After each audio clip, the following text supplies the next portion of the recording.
মাননীয় সংসদ সদস্য জনাব আক্তার হোসেনকে তার জরুরি জনগুরুত্ব সম্পন্ন বিষয়ে মনোযোগ আকর্ষণের নোটিশ পড়ার আহ্বান জানাচ্ছি। মাননীয় স্পিকার, আপনাকে ধন্যবাদ। আজকে ৭১ বিধিতে জনগুরুত্বপূর্ণ এবং খুবই বেদনাদায়ক একটা বিষয় আমি সংসদের নজরে আনার জন্য এবং আমাদের মাননীয় স্বাস্থ্যমন্ত্রীর নজরে আনার জন্য উপস্থাপন করছি। আপনারা সকলে জেনে থাকবেন যে বাংলাদেশে হঠাৎই হামের প্রাদুর্ভাব হচ্ছে। আমাদের অসংখ্য শিশু হামে আক্রান্ত হচ্ছেন এবং এখনও পর্যন্ত গত ৩ সপ্তাহে হামে সাসপেক্টেড মৃত্যুর সংখ্যা ১১৫+ এবং কনফার্মড মৃত্যু প্রায় ২০ জনের মতো গত ৩ সপ্তাহেই। এভাবে সারা দেশে হাজার হাজার শিশুরা তারা হামে আক্রান্ত হচ্ছেন। আমাদের মাননীয় স্বাস্থ্যমন্ত্রী বলেছেন যে গত ৮ বছর যাবত হামের টিকা দেওয়া হয় নাই। এই তথ্যটা আসলে সঠিক তথ্য কিনা সেটা নিয়েও যারা হামের টিকা প্রদান করে থাকেন মাঠ পর্যায়ের কর্মীরা আছেন তাদের মধ্যে এক ধরনের উৎকণ্ঠা বা এক ধরনের ভিন্নমত আমরা খেয়াল করেছি। সেক্ষেত্রে যদি হামের টিকা না দেওয়া হয়ে থাকে ২০২৪ বা তার পরবর্তী সময়গুলোতে, সেক্ষেত্রে কেন দ্রুত গতিতে যারা 0 ডোজের শিশুরা ছিলেন তাদেরকে টিকার আওতায় নিয়ে আসা হলো না বা তার জন্য একটা ক্যাম্পেইনের ব্যবস্থা করা হলো না, সেটা আমাদেরকে অবাক করে মাননীয় স্পিকার। সব কিছু মিলিয়ে আমরা প্রথমত আগেই একটা ব্যবস্থা গ্রহণ করতে ব্যর্থ হয়েছি এবং পরবর্তীতে আমাদের শিশুরা যখন হাসপাতালে হামে আক্রান্ত হয়ে এসেছেন, আমরা জানি যে হামের চিকিৎসার জন্য আইসোলেশনের প্রয়োজন হয়, কিন্তু আমাদের হসপিটালগুলোতে আইসোলেশন ফ্যাসিলিটিস একেবারেই নাই।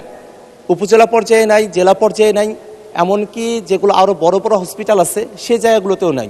বিশেষত রাজশাহী অঞ্চলের কথাটা এখন বেশি নজরে আসছে এবং যে আইসিইউ বা এনআইসিইউগুলো প্রয়োজন হয় সেই পর্যাপ্ত আইসিইউ বা এনআইসিইউ এরও ব্যবস্থা নাই।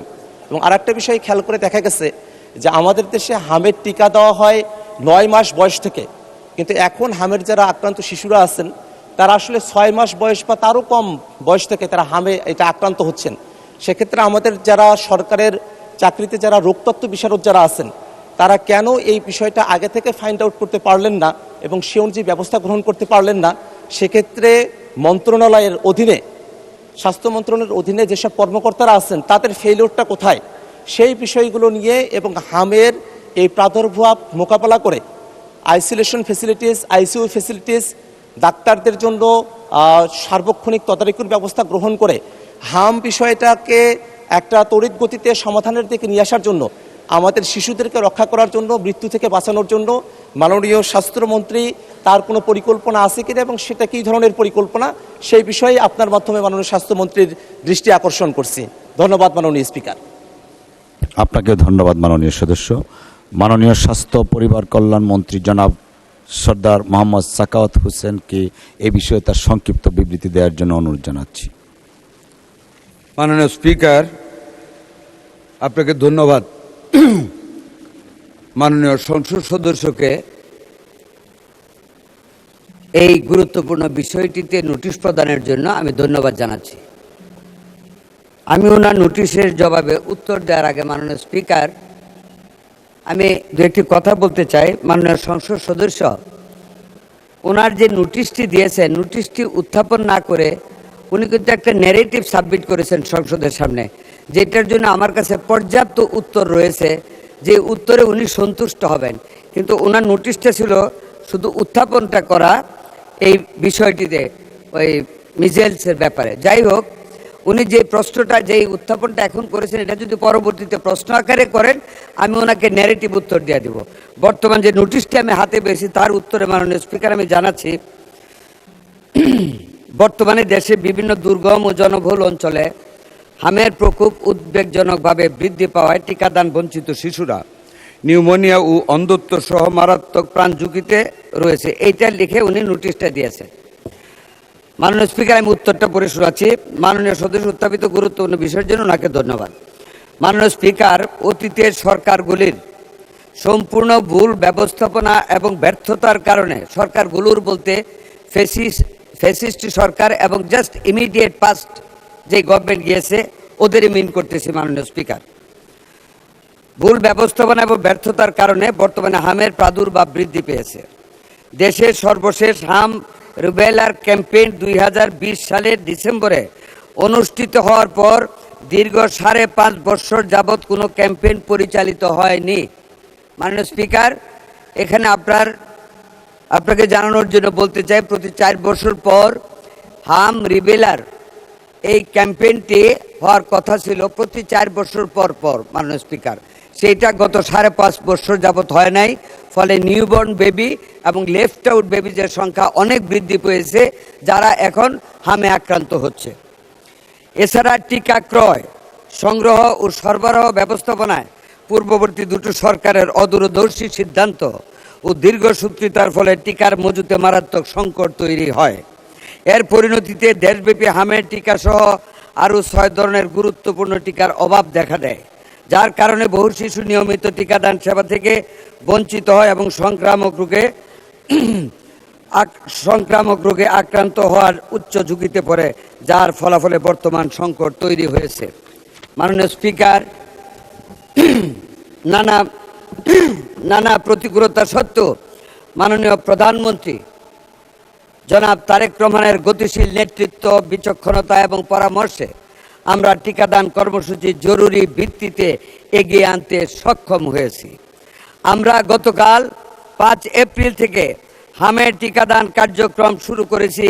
প্রথম ধাপে সারা বাংলাদেশের 18টি জেলা এবং 30টি ঝুঁকিপূর্ণ উপজেলায় জরুরি হাম রিবেলা টিকাদান কর্মসূচি শুরু করেছি, যার মধ্যে 5টি স্পটে আমি সহ আমার প্রতিমন্ত্রী সহ আমাদের কর্মকর্তাগণ আমরা সশরীরে হাজির থেকে আমরা সেই কার্যক্রম শুরু করেছি। এই কর্মসূচির আওতায় মাননীয় স্পিকার 6 মাস থেকে 5 বছরের কম বয়সী অর্থাৎ 59 মাস, 1 মাস কম 5 বছর সকল শিশুকে ক্রাশ প্রোগ্রাম হামের টিকা প্রদান করা হচ্ছে। প্রথম ধাপে 12 লক্ষ শিশুকে টিকার আওতায় আনার লক্ষ্য নির্ধারণ করা হয়েছে। মাননীয় স্পিকার, আমি অত্যন্ত আনন্দের সাথে বলতে চাই, আমাদের জন্য এটা একেবারে ফার্স্ট স্টার। আমরা একটা ব্যর্থতা থেকে নিজেদেরকে নিয়োজিত করে মাননীয় প্রধানমন্ত্রীর অত্যন্ত বিচক্ষণ নেতৃত্বে টিকাদান কর্মসূচিটা শুরু করে আমাদের একটা সফলতা গতকাল হয়েছে।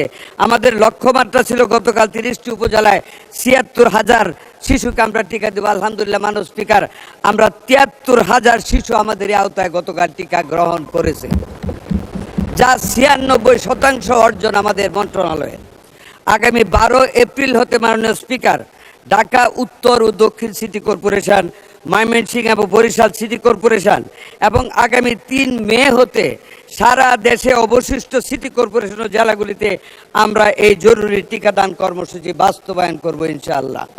মাননীয় স্পিকার, টিকাদানের পাশাপাশি আমরা শুধু টিকাদান চালাচ্ছি না, এর পাশাপাশি হামে আক্রান্ত এবং ঝুঁকিতে থাকা শিশুদের ভিটামিন A ক্যাপসুল খাওয়ানো হচ্ছে গতকাল থেকে। মাননীয় স্পিকার, জরুরি ভিত্তিতে দেশের প্রতিটি জেলায় 6 মাস থেকে 1 বছর পর্যন্ত বয়সী শিশুদের জন্য ভিটামিন A ক্যাপসুল 1 লক্ষ ইউনিট অর্থাৎ 7,500 পিস এবং 1 বছর 5 বছরের কম বয়সী শিশুদের জন্য 2 লক্ষ ইউনিট 15,000 পিস করে ভিটামিন A ক্যাপসুল জেলায় বিতরণ করা হচ্ছে, যা আক্রান্ত শিশুদের চিকিৎসায় এই সংকট মোকাবেলার জন্য অত্যন্ত কার্যকর ভূমিকা রাখবে। মাননীয় স্পিকার, ঝুঁকিপূর্ণ শিশুদের জন্য দেশের সকল সরকারি হাসপাতালে আইসোলেশন ওয়ার্ড, যেটা আপনি বলেছেন, আইসোলেশন ওয়ার্ডের ব্যবস্থা করা হয়েছে। আমাদের হাতে মাননীয় স্পিকার, এমন দোয়া করি না যে রুগী বাড়ুক, কিন্তু যতই বাড়ুক না কেন প্রত্যেকটি হাসপাতালে আইসোলেশন ওয়ার্ডের ব্যবস্থা করা হয়েছে। রাজশাহী হাসপাতালে আরও 250 আইসোলেশন বেড ব্যবস্থা করা হচ্ছে। আমাদের যদি কোনো রুগী আসে, দোয়া করে যাতে না আসে, আমরা প্রস্তুত আছি। আইসিইউ ইউনিট প্রস্তুত আছে, আমাদের ভেন্টিলেটারও প্রস্তুত আছে। শুধু ভেন্টিলেটর না, আমাদের আইসিডিডিআর বেড একজন ডাক্তার তাহমিদ, উনি অত্যন্ত স্বল্প খরচে, মাত্র 300 টাকা খরচে নতুন অক্সিজেন ইনফ্লো অ্যান্ড আউটফ্লোর একটা মেশিন সিস্টেম আবিষ্কার করেছে, যেটা দিয়ে যে কোনো হাসপাতালে যে কোনো সময় আমরা যে কোনো হামের রুগীকে এখন অক্সিজেন প্রবাহ দিতে পারি লাঙের ভিতরে। মাননীয় স্পিকার, স্বাস্থ্যকর্মীদের সক্ষমতা বৃদ্ধির উদ্যোগ নেওয়া হয়েছে। মাঠ পর্যায়ে দায়িত্ব পালনরত সকল স্বাস্থ্যকর্মীদের এই জরুরি অবস্থায় সকল ছুটি বাতিল করা হয়েছে। মাননীয় স্পিকার, ইতিমধ্যে ঝুঁকিপূর্ণ এলাকায় নিবিড় মনিটরিং ও তদারকি বৃদ্ধি করা হচ্ছে। বর্তমান পরিস্থিতিতে জরুরি ভিত্তিতে টিকা ক্রয় কার্যক্রমের উদ্যোগ নেওয়া হয়েছে। এছাড়া উন্নয়ন সহযোগী সংস্থার হু অ্যান্ড ইউনিসেফ ইত্যাদির সাথে সমন্বয় জোরদার করা হয়েছে। আমরা সকল অংশীজনের সঙ্গে সমন্বয়ের মাধ্যমে কাজ করে যাচ্ছি। আজকেও ওয়ার্ল্ড ব্যাংক আমাদের ডাকে সাড়া দিয়ে আমাদের সাথে সকালে মিটিং করেছে। তারা বিভিন্নভাবে এই হামকে মোকাবেলা করার জন্য, এই রিবেলাকে মোকাবেলা করার জন্য আমাদেরকে সহযোগিতার আশ্বাস দিয়েছে। আমরা মন্ত্রণালয় থেকে মাননীয় প্রতিমন্ত্রীকে হেড করে আমরা 5 সদস্য বিশিষ্ট একটা কমিটি ওনাদের সাথে কাজ করার জন্য সচিব আমরা করে দিয়েছি। আরও অনেক গ্র্যান্ট এবং এইডস এই খাতে আমরা পাবো ইনশাল্লাহ। অংশীজনের সঙ্গে সমন্বয় দেখা আওতায় আসে প্রতিরোধযোগ্য রোগ থেকে সুরক্ষিত থাকে। আমরা বিশ্বাস করি এই সমন্বিত ব্যাপক টিকাদান কর্মসূচির মাধ্যমে অতি দ্রুত হাম সংক্রমণ নিয়ন্ত্রণে আনা সম্ভব হবে।